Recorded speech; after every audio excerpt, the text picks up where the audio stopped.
Welcome, everyone, to the fourth installment of the collaborative series with Player Profiler and the 33rd team. 3 weeks ago, we talked quarterbacks with Theo. Then we talked running backs with Matt Kelly, the podfather. Then we talked running backs with Billy Muzio. Then we talked receivers with the podfather. Now Theo is back to join us. We're going to be talking tight ends. Theo Gremminger is the director of content at Player Profiler. And we are joined by Kev Wheeler, analyst and ranker at the 33rd team. Make sure you're following them, the OG Fantasy and FF_Wheeler on Twitter. The way this is going to work is we're going to run through all the rookie tight ends and talk about their background, their play style, how we're thinking about them rest of season for redraft and in Dynasty. And then we will do the same with these second-year tight ends. And we will end the show with Trey McBride because everyone out there wants to know what to do with Trey McBride in redraft and in Dynasty. Guys, let's get right to it. Let's talk about Sam Laporta. He's rising up the ranks at this point. And if we look at his background, he was taken round 2 of this year's draft at the 34th pick. So really early round 2 by the Lions. Went to college at Iowa, as some like to call it, tight end university. 4-year player, over 600 receiving yards as a junior and a senior. And his final 3 years, sophomore, junior, senior year, his target shares were over 20%. He has 4.6 wheels. Not the perfect prospect, but certainly pretty close to it. Theo, talk about what we should know about Laporta now that we've seen 10 weeks of his rookie season. I mean, it's unbelievable. And he's our tight end 1 overall in our Dynasty rankings at Player Profiler. And that's not something like we took very lightly. Like, he kept having to earn it and kept rising and rising and rising. We don't have to be like kind of first with our rankings, but once they're there, they're there. And Laporta, it's interesting because I think a lot of fantasy analysts that I respect were on him in the pre-draft process. And he was a guy that really popped on tape. He had a huge target share at Iowa. He was really their entire passing game at Iowa. They really didn't have anything else. And it's completely come true. It ended up being a perfect fit for him. We talked a little bit in the pre-show about like a historical comp for Laporta. I don't think there really is one. He's kind of his own guy because he's only about 6'3". He's like 240. He's a different kind of tight end. But, when I said, what's his play style? I said, he's like Thor coming into Wakanda in Infinity War, saying, bring me Thanos. That's it, because he showed up and he just saved your Dynasty team. I know, Josh, you had a rebuild team that is now a contender because Laporta showed up on a tight end premium roster and just did his thing. But he's going to set all kinds of rookie records. My only trepidation for him, and it's really none, is I don't think he'll reach the redraft level of like a Travis Kelce recently because he plays with Jahmyr Gibbs and he plays with Amon-Ra St. Brown. He's never going to get that like absurd target total. There could be consolidation of targets. I think next year he's going to be easily one of the first drafted tight ends, if not the first drafted tight end off the board in redraft. But yeah, if you have him on your Dynasty team, it's just unbelievable. It's almost like found money. You weren't using first round draft capital on him, and now you have the best tight end in Dynasty for years to come. He's got spike weeks and he's got a floor and a perfect fit with Jared Goff. Guys, that's Theo Gremminger, director of content at Player Profiler, the OG Fantasy on Twitter.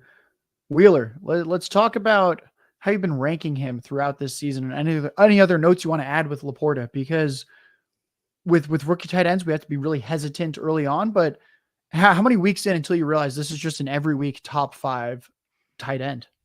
I think it was by week 6 where it was the second time he saw 11 targets. In week 3, he had a really good week, but that was against Atlanta, who gets abused by every tight end. But he's seen a minimum of 4 targets, 5 targets, and his target share climbed when Amon-Ra was out. It was a little disappointing in week 10. We were talking earlier with Gibbs kind of emerging a little bit. We can see Laporta's upside being cut slightly. But I think it was about week 7 or 8, I started to really move him up the rankings. And in my rest of season rankings, I had him for the past couple of weeks. I've had him as my tight end 1 rest of the season. but with Gibbs really starting to show why they drafted him in the first round, I think maybe a little bit of his upside is capped, but he's certainly a top 5 tight end week to week. And I always want to put him ahead of Hawkinson, just because in the same offense, Hawkinson did nothing. And now Hawkinson, we're not sure who his quarterback is going to be. Well, I guess it's Dobbs now, but and Dobbs has been looking to him. I mean, Hawkinson last week, that was unbelievable. Just like he was only did see, I think, 40% of the snaps, but then had a blow up week. So like, I want to keep Laporta ahead of Hawkinson. We'll just have to see what Hawkinson does rest of the season, from week to week rest of the season. But Laporta is certainly a top 5 tight end going forward. And I agree with Theo in Dynasty, and even in redraft next year, he's probably the first tight end taken off the board. Let's turn to Dalton Kincaid. This tight end class is just an abundance of riches. Buffalo traded up for him at pick 25 in round 1 of this year's draft. Kincaid is supposedly very athletic. He was injured, though, during the testing process. We don't really have testing numbers. What put him on everyone's radar was his final year at Utah. He led the team in receptions, receiving yards, and touchdowns. He had nearly 900 receiving yards that year. All those marks were just, when you look at receptions, receiving yards, times, it was like by like 30% higher than anyone else on Utah last year. Was an older prospect. He was 23.5 on draft day. Apparently the reason the Bills traded up and took him is they ultimately said this is the best offensive weapon remaining once the top few receivers were off the board, and they wanted him over those receivers. Theo, what have you seen out of Laporta through 10 games or Kincaid through 10 games?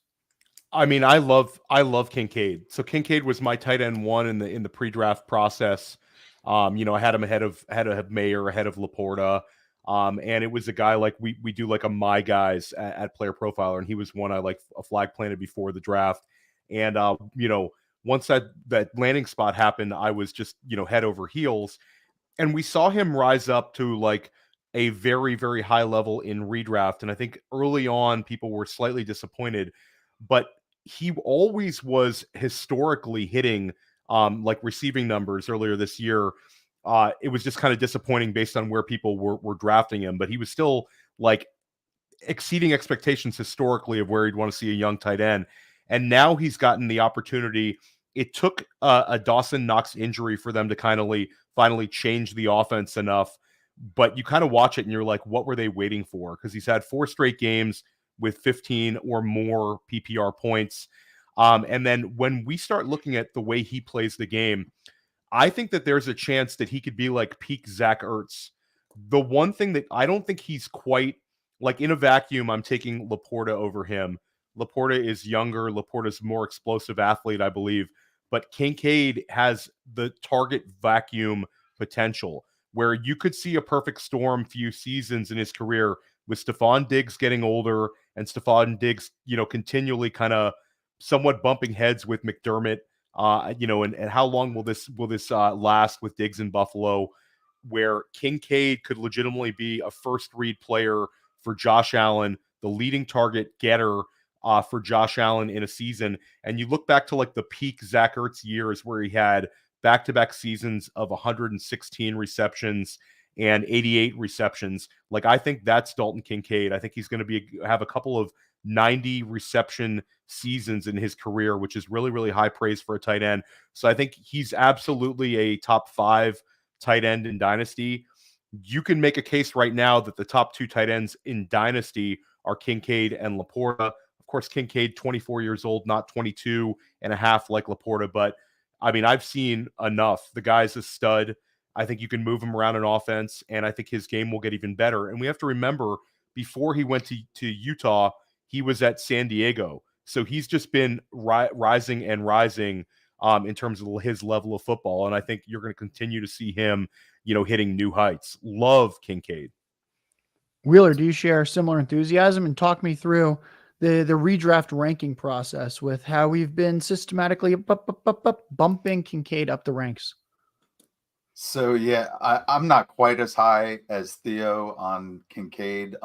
In fact, I thought it was kind of a bad pick by Buffalo. Not by a whole lot, but to get him in the first round above the other two tight ends, ahead of Laporta, essentially. And even when they drafted him, like they drafted him as a slot receiver, and we say this all the time, right? Like the tight end, certain tight ends are more of slot receivers. I actually comped them to Gesicki coming out. Gesicki was a proven athlete. Kincaid, we don't have his numbers from the combine, but even in that first 5 weeks of this season, he saw a maximum 6 targets. There were 2 games where he only saw 2 targets. And then Knox goes down, and I talked with you, Josh, and I saw maybe a 2 or 3 target increase per game. But I think the key was we're actually seeing him get targeted in the red zone and the end zone now. He now has 2 touchdowns in the past 4 games where he had none in the first 5. And his targets have nearly doubled since Kincaid has gone down. So he's seen a lot more targets. And now I'm on that Kincaid bandwagon. Should have been listening to Liam Murphy during draft season when he was drafting him on 50% of his teams. But, hindsight's 2020. I am high on Kincaid now. I believe, let me take a look. I have him as my tight end 5 rest of season. I would probably rank him 3 or 4 in Dynasty. I would still have Mark Andrews ahead of him in Dynasty, but rest of season, Andrews is 1 spot ahead of him rest of season, just because Lamar's got to start to come around and lean on somebody, and it's going to be Andrews. So, and I'm not sure if Knox is going to come back or how they're going to distribute that ball in Buffalo now that they're going to have a new offensive coordinator. I'm sure Kincaid will be leaned on, but maybe not as strongly as he has the past 4 games. Yeah, I was glancing at my rest of season rankings. I have Andrews 4, Kincaid 5, same tier. I think one more week in, and we might have to flip those, just with how low the pass volume in that Ravens offense has been. Just flip them on air. Flip them on air right now, Josh. Just flip them on air. Just go with Kincaid. It's Kincaid season. You know what? Live on air, we'll say Kincaid tight end 4 rest of season. Why not? I love it. For the fun. I love it. Before we hit Luke Musgrave, just to, if you want some more Theo Gremminger content, I think we all do. He has a new show on Player Profiler. It's called Dynasty Life. And his guest at the start of next week will be our own lead Dynasty analyst, Ian Miller. They're going to be discussing some Dynasty roster building strategies. They're going to compare some Dynasty rankings. As you know, Ian's rankings are on our site. If you want to know where the Player Profiler ones disagree, agree, make sure you check out the Player Profiler rankings package. And they're going to discuss a few Dynasty trade targets. That is Dynasty Life on Player Profiler. Let's hit Luke Musgrave. This guy is a premier athlete, 6'6", 250 pounds. He went round 2, pick 42 to the Green Bay Packers. His big problem was he didn't do anything in college because he was injured. He had under 650 career receiving yards in college across 4 seasons. But in 2 games as a senior, he tantalized us. He had at least 5 catches and 80 yards in his only 2 games as a senior at Oregon. Theo, Luke Musgrave, so far remained pretty healthy. Really the healthiest he's ever been in his career as a rookie. What have you seen out of him on this Packers offense, where he might be one of the few bright spots at this point long term? Yeah, so he's coming off of a career high in terms of receiving yards this past week. And we keep waiting for like this big game. Like the beginning of the year, he had in week 1, he led all tight ends in air yards. And we're like, oh my gosh, it's happening with like multiple tight ends this year. And then there was a couple of like kind of disappointing games. There's been multiple games where he's had decent amount of targets, but then like the yardage wasn't there. So we haven't really seen like the complete package. He did score his first receiving tight end recently, receiving touchdown recently. So I'm hopeful for him over the second half of the season. And then long-term for his career, like I think he's a locked-in tight end 1 in terms of dynasty rankings. He has the draft capital. He has the elite athleticism. We do athletic scores at Player Profiler, and he has the 15th highest athletic grade all time for tight end prospects. He was the third most athletic tight end in this draft class. And like the number one this year was like Kuntz, who's like fizzled out. So like some of those guys don't always hit, but it's Musgrave is there. And where we see him end up, it's going to be a usage thing, because sometimes these peak level athletic tight ends, an offensive coordinator and a scheme will say, this is it. We're going to build our offense around him. And then you get like peak Darren Waller. Sometimes you don't. Sometimes he ends up being a secondary target, and then you end up with a guy like David Njoku. I'm fine either, like, you know, obviously if I'm having Luke Musgrave, I'd prefer, you know, the latter where they're building around him. But I think his floor is insulated because the guy's right there. And you talked about the lack of production in college, and I think that was like kind of like one of the red flags. But he was a quick enough study to be on the field like the entire time. And we don't even talk about the fact anymore that they drafted another tight end on day 2 that's just was completely relegated because Musgrave was so much more pro ready. So I think if you have Luke Musgrave, it's just a game of patience. Mm-hmm. And if anybody in your league is looking to kind of get out of Luke Musgrave, it's exactly the kind of like long-term tight end asset you want on your dynasty teams. I think that was very well said. Yeah. I'm trying to think of where he was. I'm pulling it back up in terms of the third round tight end.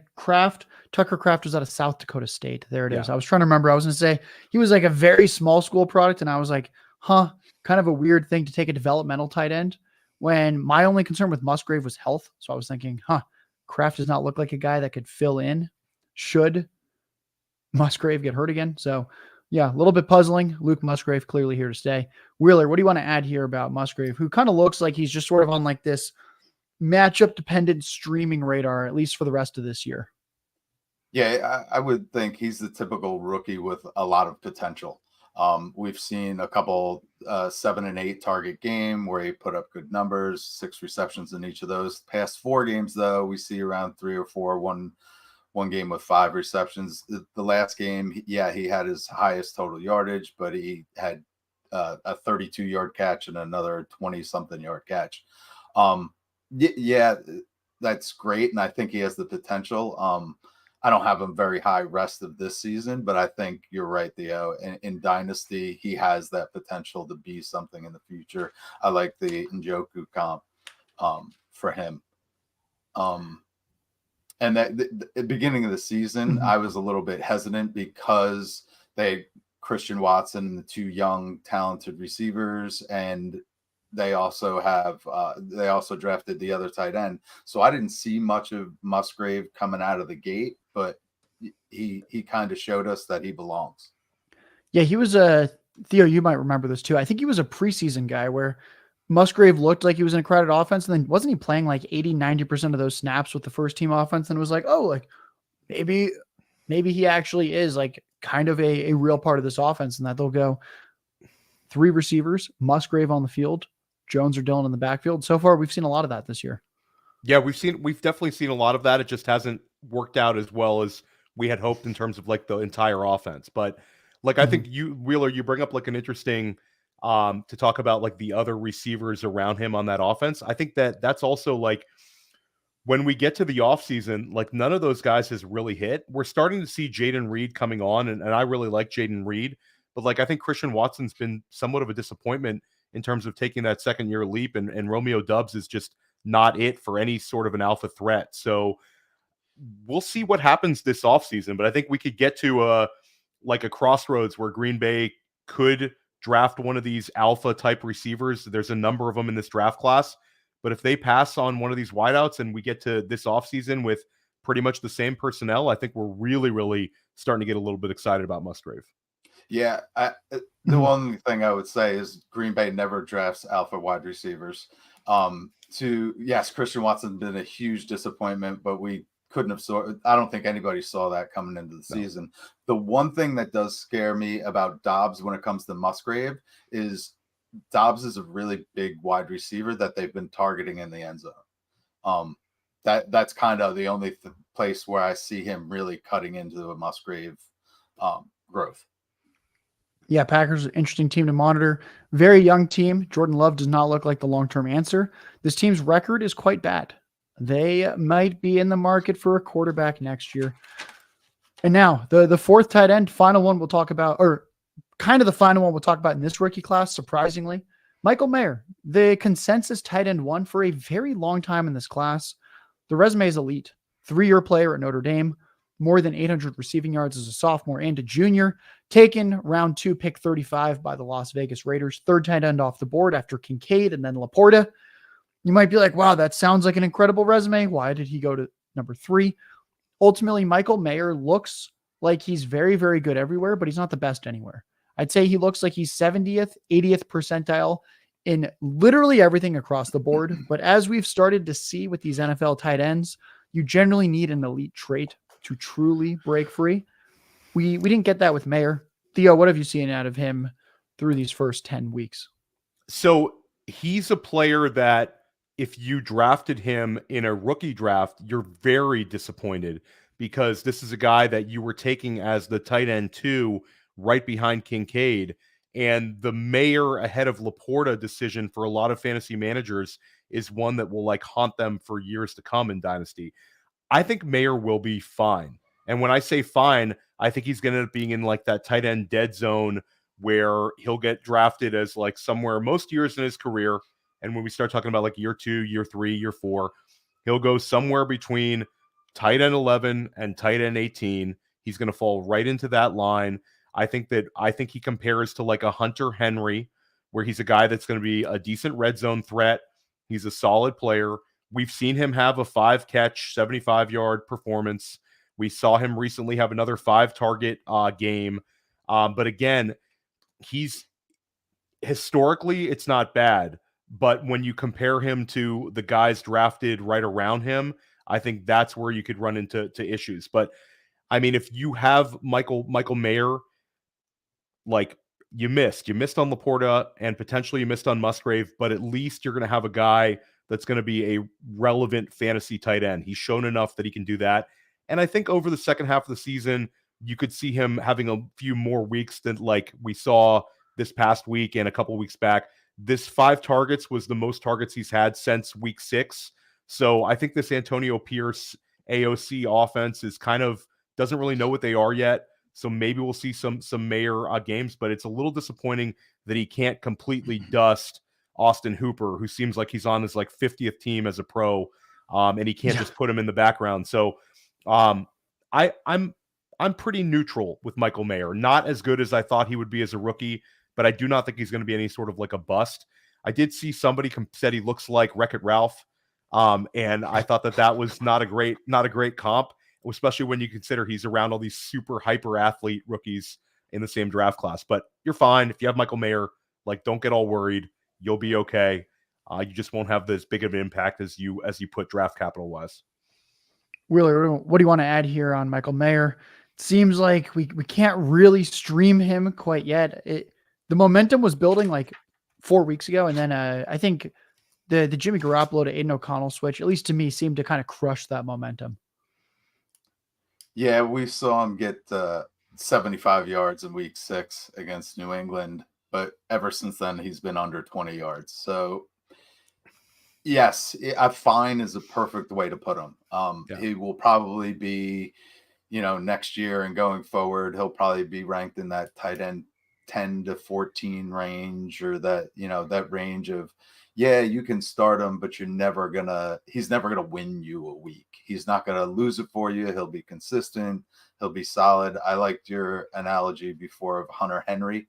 I actually think Hunter Henry, when he was young, had a lot more potential. He's just been wrecked by injuries. But I think Mayer can be that consistent guy, but we're never going to see him blow up like a George Kittle. You're just not going to see that. You might see it, 5-catch, 2-touchdown game, but that'll be his highest upside. Guys, you're listening to Theo Gremminger, Director of Content at Player Profiler, and Kev Wheeler, Analyst and Ranker at the 33rd Team. My fantasy rankings are on the33rdteam.com. Make sure you check those out. After this show is recorded, I will be hopping on with Ian Miller He's doing double duty. He'll hop on with me later today. We're going to discuss Dynasty risers and fallers, and then he'll be hopping on with Theo at the start of next week for that as well.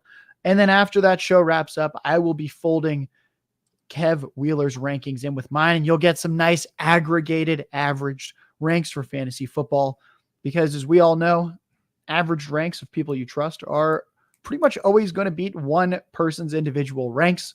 So make sure you're checking all of that out on the33rdteam.com. Before we move to the second-year tight ends, we'll just talk about Luke Schoonmaker really quickly. Schoonmaker looked like a day 3 pick. Then he ran a 4.6 40 time at the combine, and it was like, oh my goodness, this guy's really fast. 4-year player at Michigan. Didn't really do much. His senior year, his claim to fame is that he was 3rd on the team in receiving yards. Dallas took him round 2, pick 58. That's basically why we have to mention him. Injured this offseason. Super slow rookie start. I think this was a massive reach based on 40 time. Let's talk about some second-year tight ends. We'll speed through some of these guys. They're not quite as interesting, but I think they're worth a discussion, particularly with a dynasty context. And then, of course, we will end on Trey McBride, the tight end everyone wants to talk about. Let's chat some Cade Otton. I think he's a little interesting. 4th-round pick by the Tampa Bay Buccaneers the year before this. He's got really good size for a tight end, extremely good college production. People out there might look and they're like, no. He has no receiving yards. I would challenge you to look at some of those Washington teams. I think he led Washington one year with like 220 or 250 receiving yards as a junior. That was actually, I believe Puka Nacua was on that team at one point. A very unique Washington offense. Cade Otton, hyper productive when you adjust. He actually led rookies last year at the tight end position, 65 targets, caught 42 passes, 391 yards, 2 touchdowns. We don't really care about any of that in terms of fantasy production for that season, but the fact that he did have 65 rookie year targets is at least encouraging. And this year, going from Tom Brady to Baker Mayfield, he's pacing slightly better than his rookie season. The problem I see right now is that this is a below average athlete, and we're just not quite sure who the Buccaneers are going to be long-term. Theo, can you provide us some clarity on Cade Otton?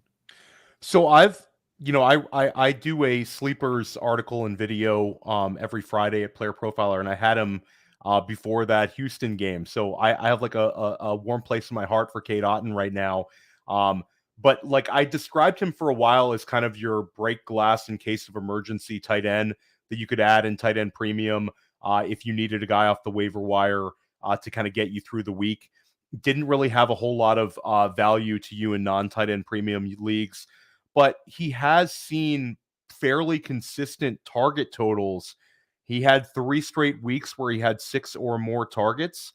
And then this week, he didn't do a single thing, but Tennessee has been very, very good against the tight end position. So I think like for the rest of the season, Cade Otton's going to fall right into like mid tight end 2 land. So if you're in tight end premium, he's relevant. If you're not in tight end premium, you're hoping to have a better option than Cade Otton. But we can't completely ignore this sort of like target total. I think he's going to be in the league a long time. The one thing you do bring up though, Josh, is he's got the 5th-round draft capital, and we don't really know the direction of the Buccaneers team. I think there could be a lot of changes. So he kind of screams like he could get replaced. Like he's the kind of guy where if they bring in a better prospect, they could pass him by. So I think long-term, I do have some worries about him kind of holding on to his job, but I do think he'll be in the league for a long time, and he's shown the ability to earn targets in an NFL game as a 1st and 2nd-year player, and I don't think we can completely brush that aside. Yeah, if I remember correctly, we had a mock draft that hit our site earlier this week for 2024. I think we actually had Brock Bowers going to the Buccaneers in that mock. Not saying that's definitely going to happen, but I think we seem to agree with you independently, and that's always nice that, Cade Otton, not necessarily a future part of that Bucs team. Wheeler, what do you want to add here? We haven't quite been able to rank Otton top 12 at all this year. Do you have any hope for next year? No. Provided I have hope for him, provided either Godwin or Evans aren't there. Godwin and Evans, they chew away more than half of the targets in that offense. And Otton isn't a dynamic receiver in any aspect, but he's solid. He's consistent. I've liked him. I drafted him kind of in that last round of some best ball drafts this year. I had hopes for him, but in this offense, you're right. We don't quite know what it's going to be or look like next year. If they draft Bowers, Otten is obviously an afterthought, unless something happens. But I think just for him to get those 3 weeks between 6 and 9 targets, that was great. That was what I wanted to see. That's what I expected to see more of.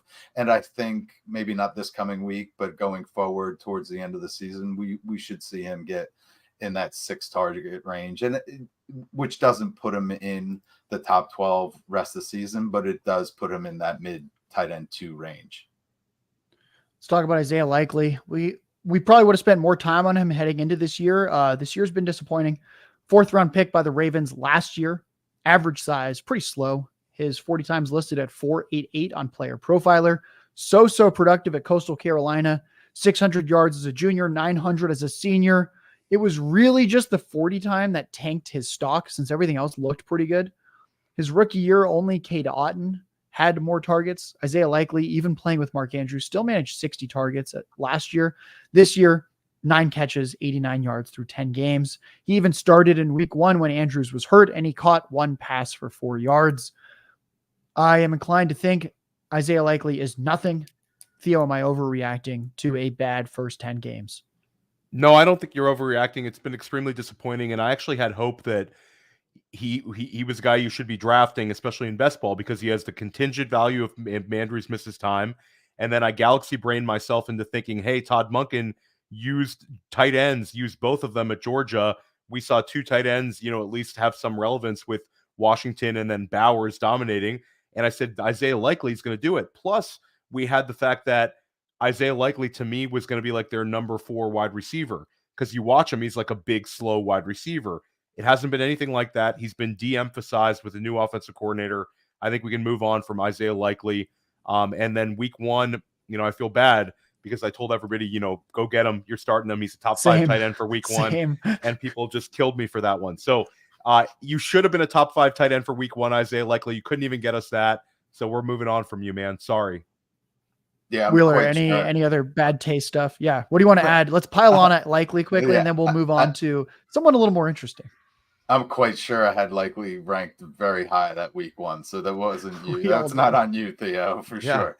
And I had the same hopes for him coming into the season. Maybe he's the 4th wide receiver, but yeah, he's been just a massive disappointment. It's too bad too. You know what's not disappointing? A Saturday night start sit show.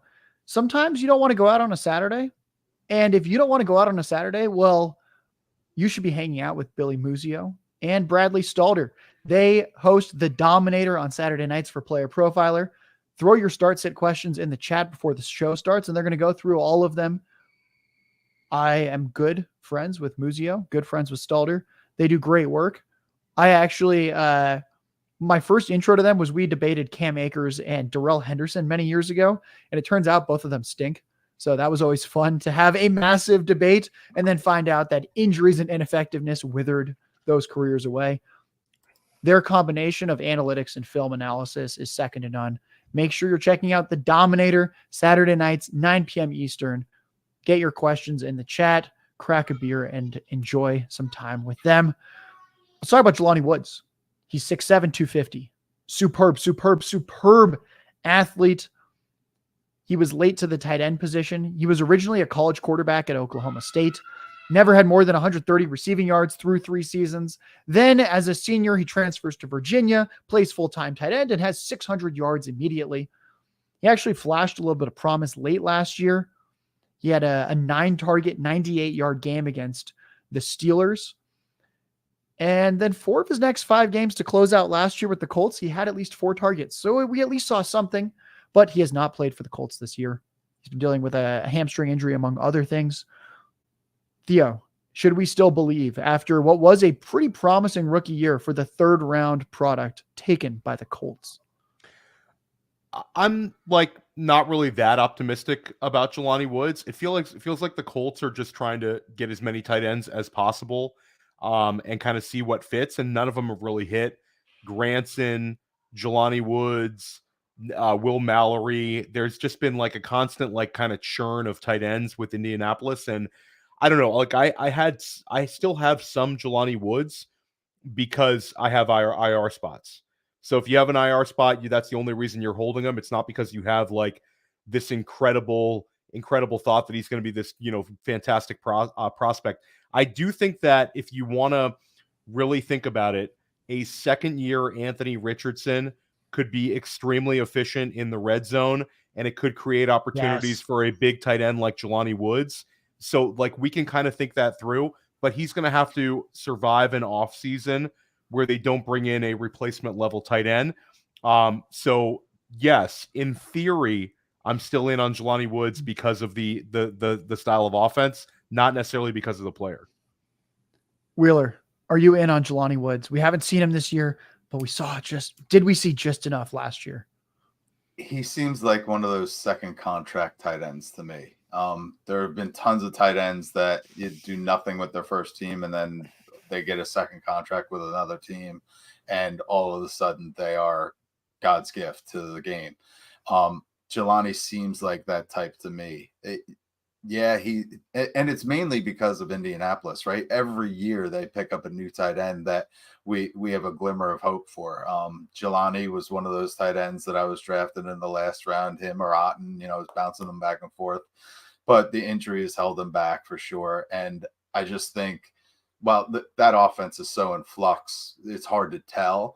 And that's a reason why I'm optimistic that he could be something, given his size, of course, but they also still have Mo Alley Cox there, right? I mean, it's so they're shuffling between literally like 5 tight ends, even when he gets healthy. So I just don't know if we see it next year or the year after, but I feel as though he's a good enough athlete and has good enough pedigree that by his second contract, we'll see something. I think the IR spot is a perfect spot for him. Like if you can hold them, if you have deep benches, yeah, of course.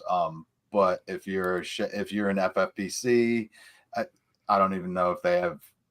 You got to cut down to 14 in the offseason anyway, right? Yeah. So I don't. A league like that or a platform like that, I can't see holding on to him in the offseason. Yeah, I've got him on a couple FFPC tight end premium teams. My strategy has been, Jelani, please return for a few games this year, because if not, you are getting cut this offseason. Speaking of getting cut, what the heck are we doing with Greg Dulcich? Taken round 3 by the Broncos last year, athletic and super productive in college. He went to UCLA, 500 yards in only 7 games as a junior. Whew. Then over 700 yards in a full season as a senior. His rookie year was incredible. 18% target share at an incredibly high depth of target. It was pretty much him and Kyle Pitts were the 2 tight ends, or actually him, Kyle Pitts, and Darren Waller were the 3 tight ends, kind of breaking this looks like a receiver based on his average depth of target. And that 18% target share, that was despite missing 5 games to begin the season due to injury, and then 2 games towards the end of the season. So even with injuries, anytime he was on the field, he was heavily targeted. This year, though, it's been a complete disaster. 2 catches for 22 yards in week 1. Then he goes on IR, misses 4 games. He comes back and immediately gets re-injured in week 6. We haven't seen him since.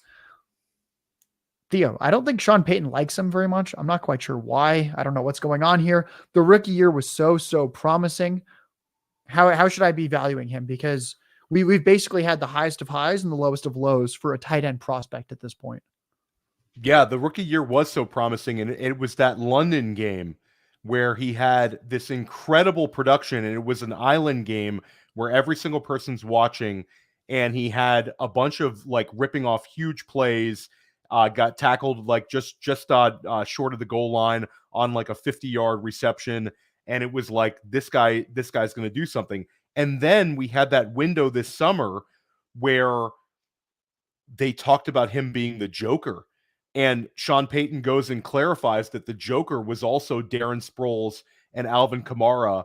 And people are like, oh my gosh, it's actually going to happen with Greg Dulcich. And then, yeah, he doesn't really like him. He goes out and gets Adam Troutman, who's pretty much a jag. And neither one's really done anything. They have clarified that Dulcich is going to come off of the IR again this season and play. So he'll be back, and we'll see kind of, his usage. But I don't know. Like, Sean Payton doesn't like anybody. He doesn't play Marvin Mims. He's not going to play Greg Dulcich. It's just a complete disaster. Unless you have He hates Javonte fun. Williams. Yeah, he hates everybody. He's a hater. Wheeler, I think he anything to add hates here? Yeah. I think he hates Russ, and that's why he doesn't want to give him all the tools and weapons for him to succeed.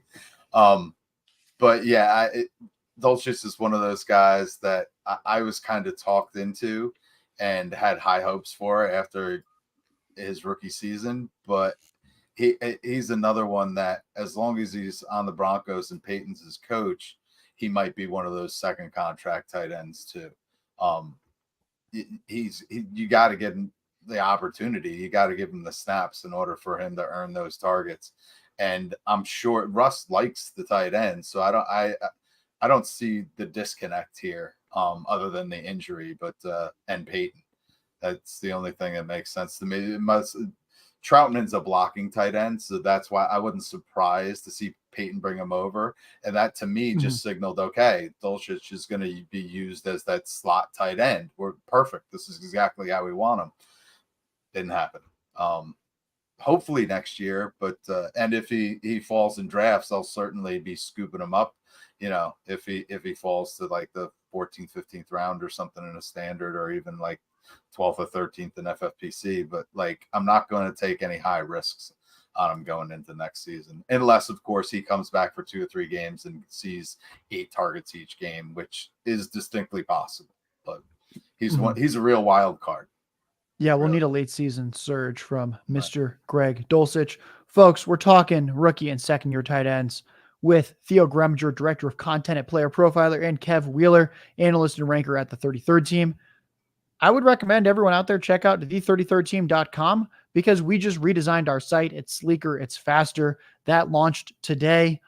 You can see my rest of season rankings and trade value chart up on the site already. I know trade deadlines are coming out either this week or next week in many fantasy leagues.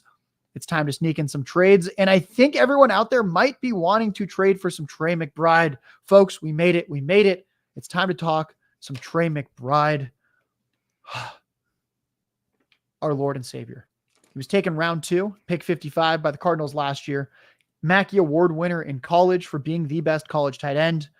90 catches, over 1,100 receiving yards as a senior at Colorado State. And then he plays behind Zach Ertz all of his rookie year, and he doesn't do anything. Then this year he starts behind Zach Ertz again, and he doesn't do anything. And it's like, all right, what's going on? We like the prospect profile. And then after about a month, all of a sudden, he started to eat into Ertz's workload, and their snaps became pretty similar. And then Zach Ertz goes on injured reserve. Since then, the past 3 weeks, McBride's averaged over 9 targets and 7 catches for 83 yards. That's his averages these past 3 weeks. Theo, let's keep this train going. What do you like about McBride? And do you have any trade ideas for how someone might be able to swoop in and snag him before the deadline to have that league-winning type tight end? It's a really, really difficult player to trade for in Dynasty, because if you're a rebuilder, you're not giving him up because he's a second-year tight end. He was a second-round pick last year, so he's got the draft capital, he's got the production. Why would you pivot off of him? I would like kick the tires on seeing like a positional swap. Maybe somebody has depth at tight end, and I could trade an older wide receiver or productive running back, because I really do think we can't discount this sort of production from Trey McBride. Like last year, he not only played behind Ertz, but when he got the opportunity, he was just not good and not efficient. But this year, it's like slowly and surely, he absolutely looks the part, and he keeps earning playing time and earning targets. And he's had 2 smash games with 2 separate quarterbacks. So he had the huge 14 target game with Josh Dobbs, and then 2 weeks later has the smash game in the first game back with Kyler Murray. So he's showing that he's kind of quarterback proof. It's a Drew Petzing offense, and they're starting to feature Trey McBride. So there's really not a whole lot to poke holes in terms of Dynasty. The only thing that we can poke holes in is sample size. We don't have a huge sample size of him doing this sort of dominant run, but it's really hard to find this sort of production from the tight end position from a second-year player where with draft capital where it like completely disappears. A lot will change in the offseason. Hollywood Brown's going to be a free agent. And I think this is they could have access to they have the chance to go get like a Marvin Harrison or one of these big time wide receivers in this draft class. But any way you cut it, I think Trey McBride is here for a while. And on the site, we have him compared to Heath Miller, but it would be like Heath Miller if he was getting like a ridiculous target share and target totals attached to Kyler Murray, a quarterback who's consistently given us big time fantasy production. So not a whole lot to dislike about Trey McBride. I think right now he's a top 10 tight end in Dynasty, and there's really no argument against that at this point. I'd agree there. I'll also mention, Theo, not only did he have 2 monster games with 2 quarterbacks, those past 3 games were 3 different quarterbacks. Oh, yeah. Those numbers over the past 3 games are being held back by a 58 passing yards Clayton Tune start. So incredibly productive with every quarterback at this point that is not named Clayton Tune. Wheeler, how are we thinking about him rest of season and where we're ranking him? I've got him tight end 6 right now, rest of season. Are you as optimistic as me? Wheeler, you're on mute. Sorry about that. Yeah, I have him tight end 6 rest of the season as well. There we go. And you stole my thunder completely. I'm sitting here going, they're missing the point. He had Clayton Tune against Cleveland. Cleveland stops everybody. I was all ready for that, and you stole my thunder right there. I should have been off mute. But yeah, I have him tight end. I have him ahead of George Kittle rest of the season. With everybody active in San Francisco, Kittle's going to see a smaller piece of the pie. So yeah, I put McBride ahead of him. I have him right behind Dalton Kincaid. If McBride continues on that like 9 target pace rest of the season, he might be even higher. Like this week he's going against Houston, so I could have him in the top 3 this week. I'll have to look closely. But that was the Cade Otton game. The Cade Otton game. So yeah. McBride might go nuts this week. Yeah, Houston gives it up to everybody at tight end anyway. And he's got a couple soft ones coming up later in the season too. So yeah, as long as he's getting that target share, I mean, Ertz starting the beginning of the season, like it almost disappointed me to the point like McBride can't start over Ertz. It kind of said something like, as good as Ertz has been over his career, it's complete volume. Like Ertz wasn't a tremendous athlete. He was a skilled wide receiver. He knew how to get open, and maybe that's why they stuck with him as long as they did. And it was a bit discouraging. But since he's been gone, wow, McBride has been everything we had hoped he was in the preseason. Folks, let's end the show on this. Theo, where do you have McBride ranked for week 11? I would have to have him as a top 5 play at the tight end position this week. I think it's difficult to find too many guys you want to start over Trey McBride. I even have a couple FFPC teams where I had Trey McBride as like a tight end 2, and I'm starting him in the flex with confidence. And I have a team I'll flex right now to you guys. I have a Laporta, Kincaid, McBride dynasty team. Ooh. That's trouble for my league mates for years to come. Folks, from myself, Josh Larky, from Theo Gremminger, from Kev Wheeler, from the 33rd team, from Player Profiler. Thank you, everyone.